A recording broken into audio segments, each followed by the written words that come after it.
নমস্কার সবাইকে। আমি মেকআপ আর্টিস্ট মামুন। ও হলো আমার বোন। আর আজকে ওর ওপরে করছি একটা পার্টি মেকআপ। দেখো, খুবই সিম্পলের ওপরে মেকআপটা রাখা হয়েছে। আর ওকে আটপৌরে স্টাইলে শাড়ি পরিয়েছি।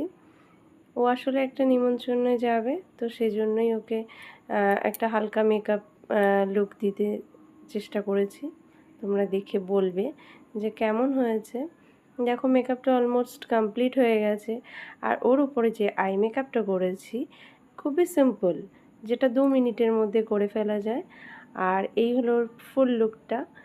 ওর হেয়ারটা একটু হালকা ছিল, সেই জন্য পুরো হেয়ারটাতে একটু ক্রিম্পিং করে নিচে একটু কার্ল করা আছে। আর দেখো, ওকে সেজে ভীষণই মিষ্টি লাগছে তো আমার দেখতে। আর তোমাদের কেমন লাগলো জানিও। তো কমেন্টস করো, ভালো লাগলে লাইক করো। টাটা।